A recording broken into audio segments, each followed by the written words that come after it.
Hello everyone, Nicole Cordoves here, and welcome to another special episode because leading up to the Binibining Pilipinas finals night on July 11, I will be featuring different Binibining Pilipinas queens here on my channel. And today, I am with, finally, this is happening, Magtanong. Hello! Hi everyone! Hi Nicole! Thank you so much for having me. Formal lo. Eso sera!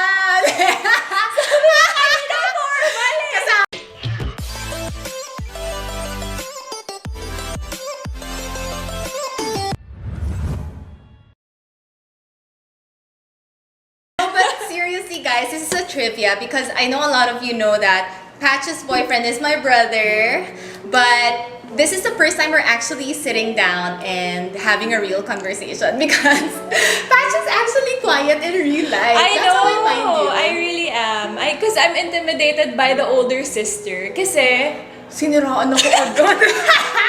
Kasi parang isang salita lang niya, di ba? Ekis na ako. Uy, grabe! Grabe po! Pero interrogation mo to actually today.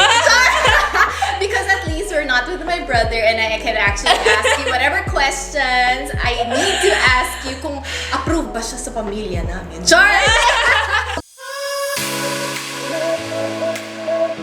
Patch and my brother met during their PMAP days. But nag-cross yung paths nyo after how many years? We're gonna talk about relationship. Not curious. No, because a lot of them were asking about that also. And I asked permission from my brother if I can ask you that because even I don't know. So, I was familiar with him, we knew of each other since like 2018, 17, but we weren't really friends. But it was only after Binibining Pilipinas that we started spending time together. I didn't know that. I didn't know that. No, because my brother was secretive that time. Kailangan maka-hot seat namin.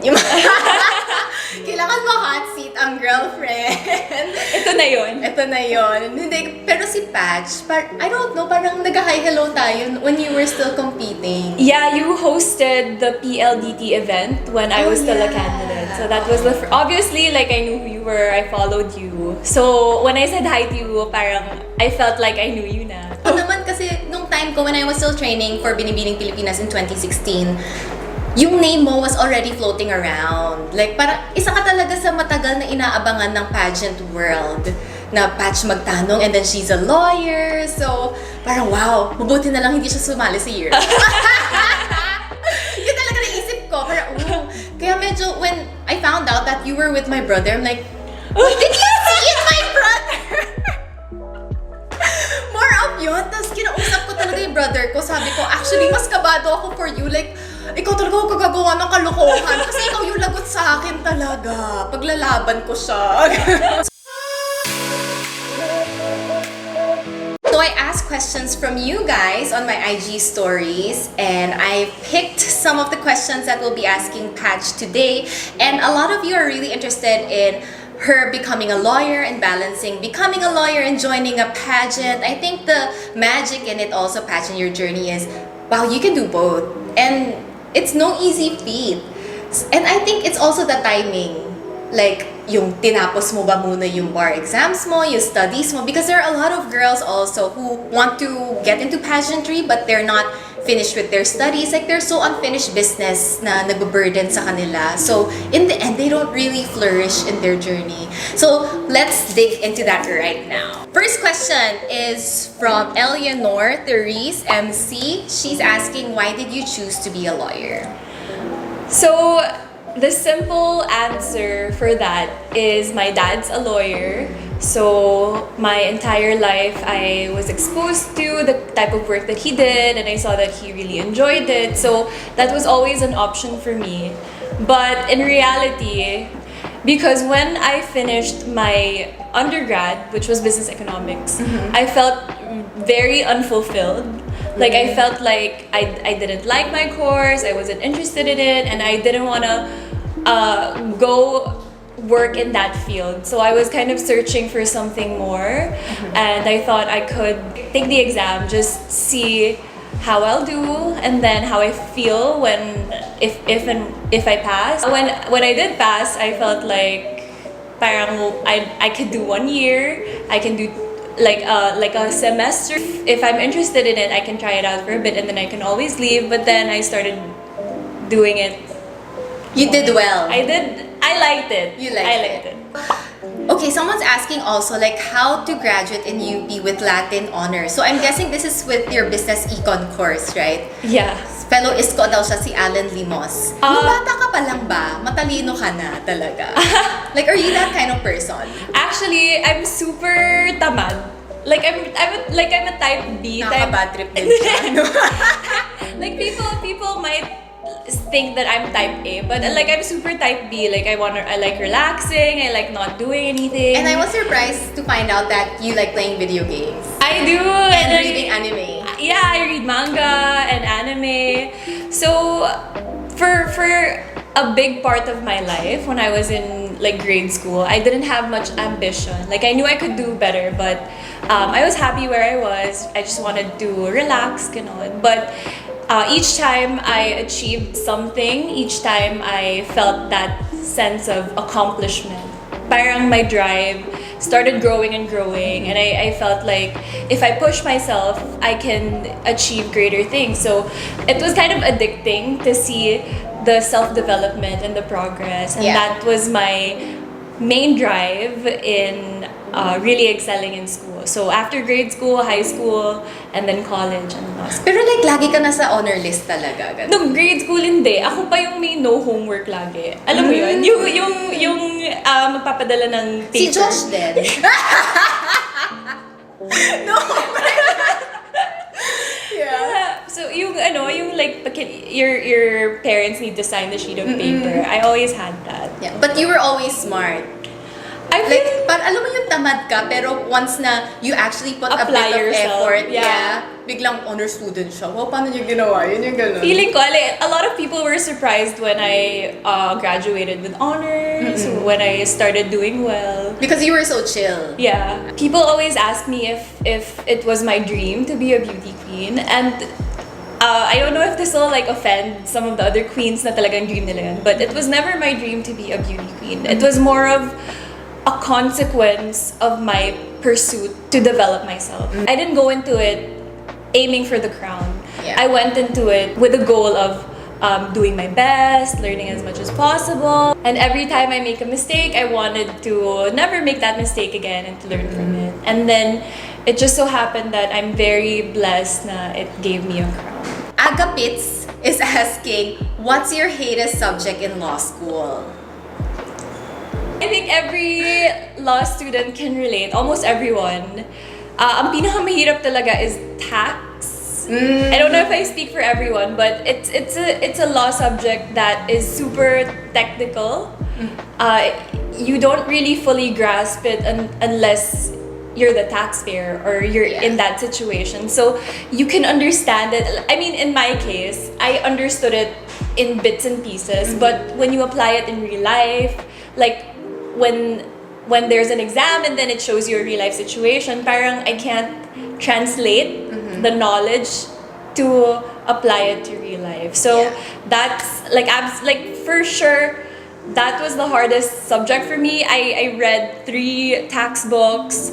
I repeated it again and again, pero hindi ko pa rin talaga siya gets. So I don't know if nagkulang ako sa effort pa, but that's what I want to conquer next in my practice. I wanna be involved in tax law para at least I can learn from that experience and rise above it. Wow! Beauty queen! Coming out with rise above the taxes. We're drowning. So next question from Kimai. What is your favorite subject in law school and why? My favorite subject, this might seem shallow to some people, but I really like criminal law. Kasi parang, I don't know, it reminded me of like crime dramas or like Suits or Legally Blonde. Oh, That's one of the movies talaga na nakaka-inspire sa mga tao mag-law school. Your next question is from Andy Marie Perez. Paano niya kinaya yung pressure dati nung sumabak siya sa Binibini at sa bar results? Pero I wanna make the timeline clear also. By the time you join Binibini, tapos ka na sa bar mo. Yeah. Yeah, so like you said kanina, it was perfect timing talaga. Kasi everything fell into place. The bar exam was in November, and then Binibining Pilipinas training started in December. So, sakto na I didn't really make it sabay.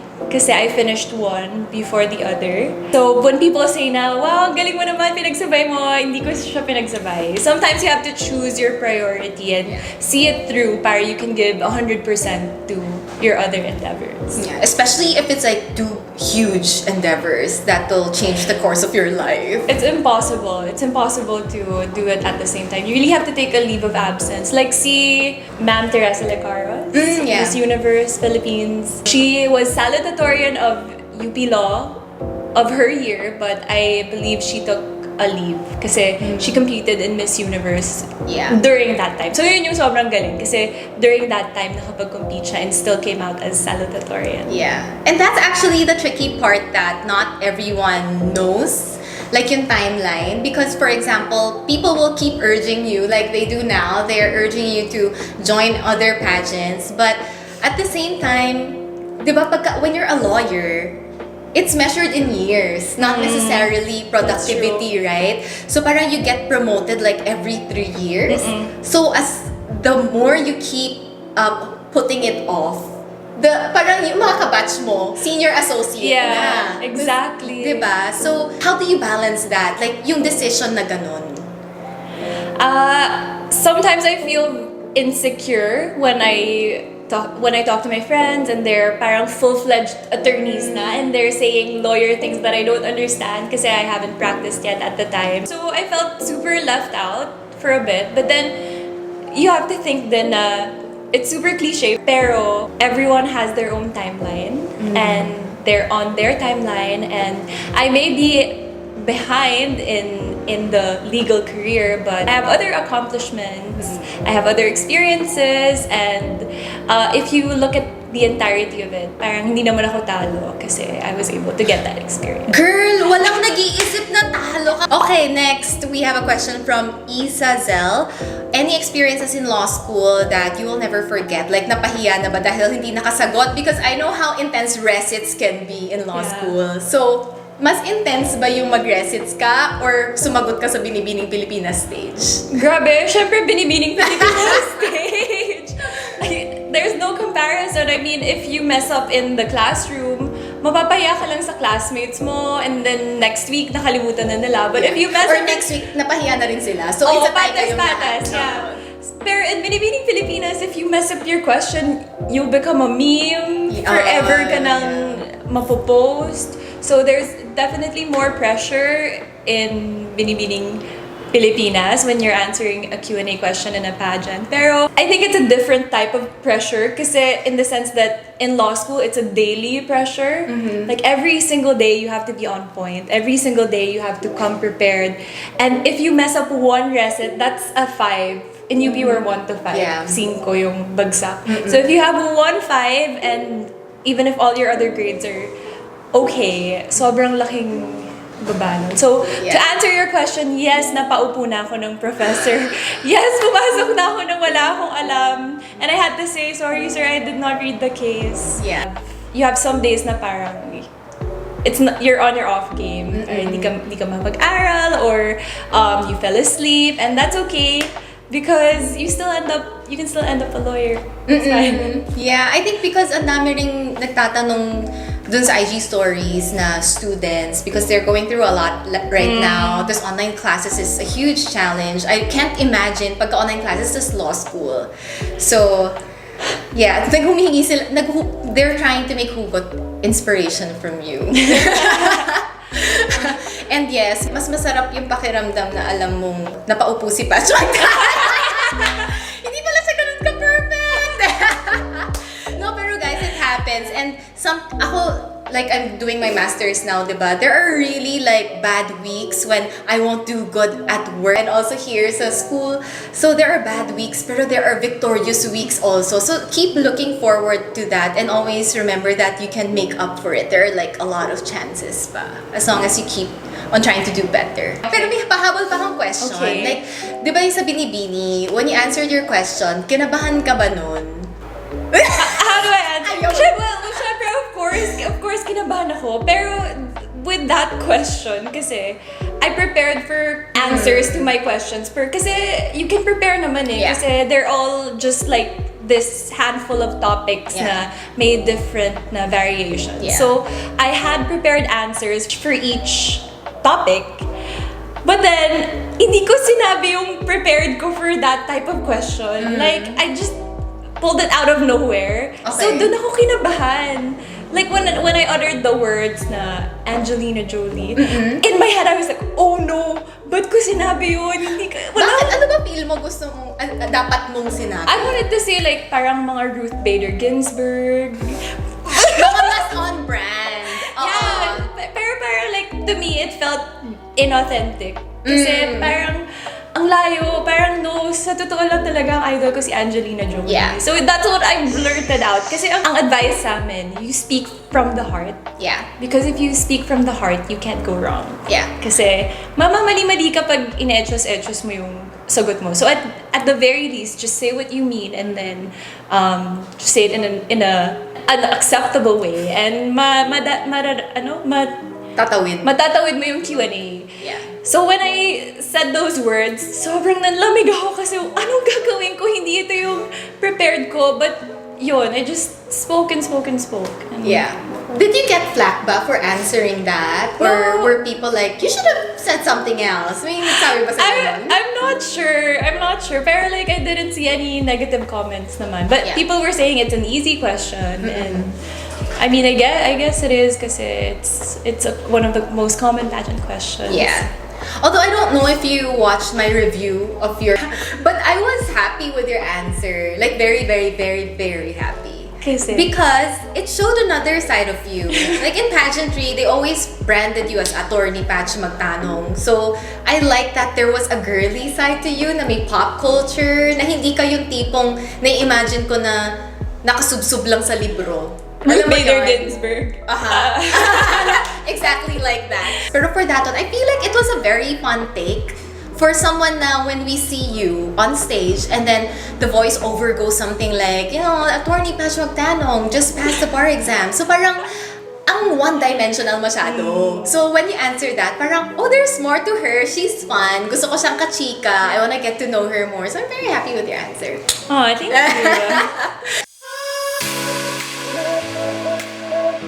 Sabi ko talaga kay Pat, sorry, hirapan ko yung mga tanong. Pumili ako ng mas complicated ones on the IG question and answer na sinend niyo sa akin because I feel like your Q&A skills were not as maximized during your time, your journey, especially in Miss International because you go there with a prepared speech. And I know that someone like you, when we throw an impromptu question, you can answer anything.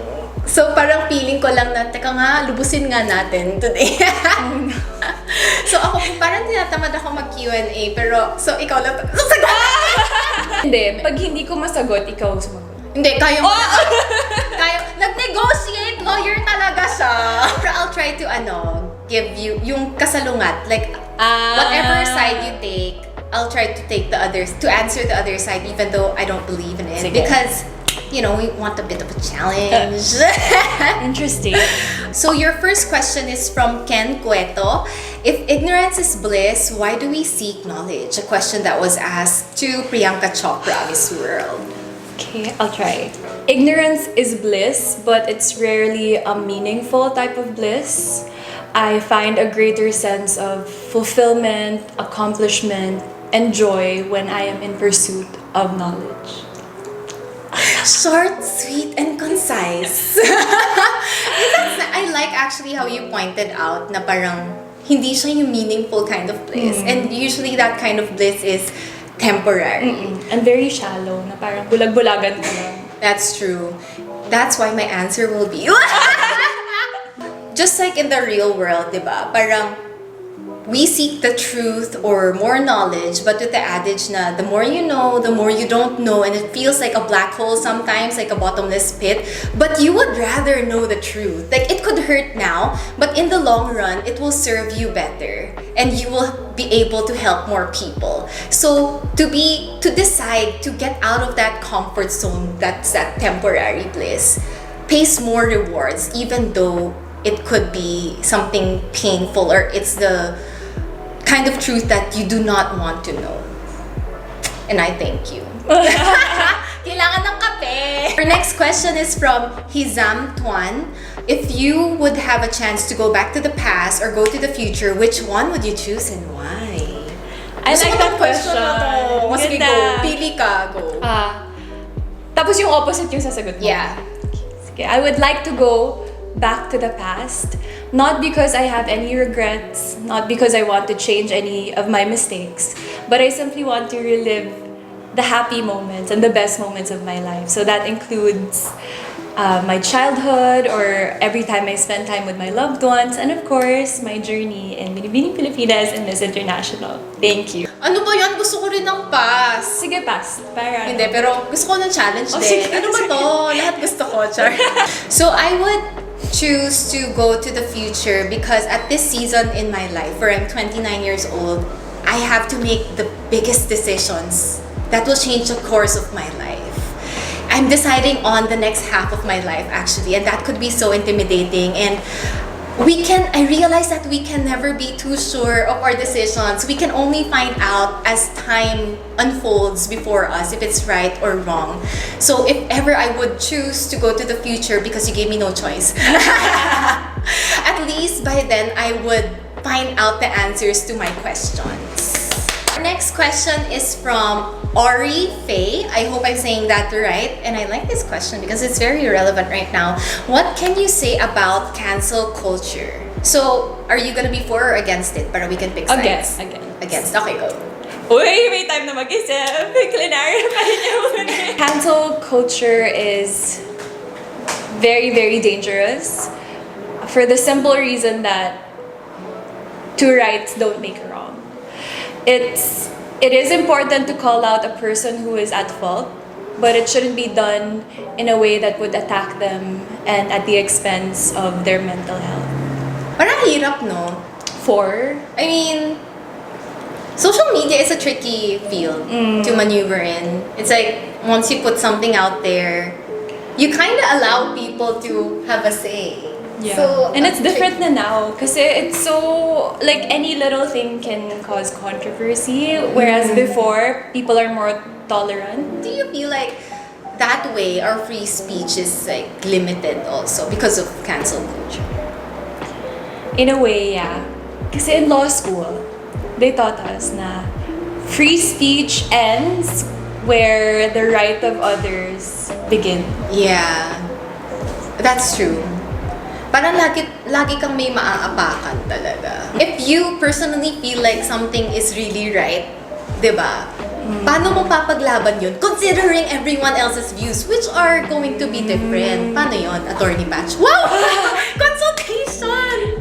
Siyempre, you can say it in a non-adversarial way. You can put your ideas out there without attacking other people's own ideas, and that's the very least you can do. And you never know, maybe that little seed that you plant will be like a eureka moment for someone else. For your final question, and I think it's very in line with your advocacy right now, from Luna Lakat Denny, what kind of leaders do we need in this time of the pandemic or for the 2022 election? So siguro I'll rephrase this question. Now, what characteristics do we think we should look for in our next leader? So again, each person has different qualities that they're looking for. But for me personally, I'm looking for a leader who first is competent and knowledgeable about public administration and the laws, so hindi lang yung kung sino-sino na sikat.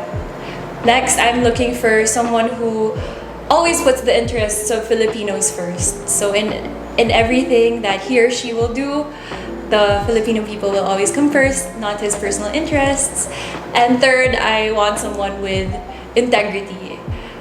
Someone who means what they say, who keeps their promises, and who will not make a joke out of the country. So Yeah.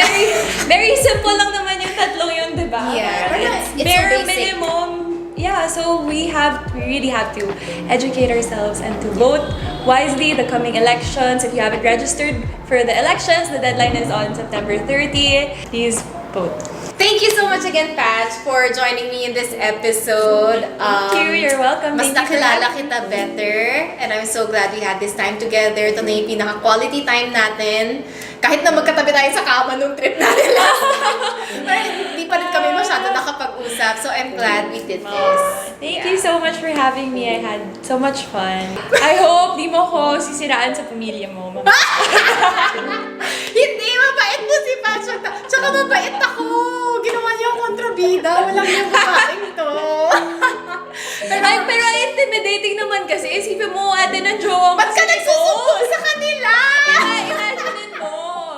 Guys, naghahanap siya ng kakampi. Sabihin na lang po siya sa comment section down below. Pero, approve po tayo kay Atty. Patch Magtanong. Char!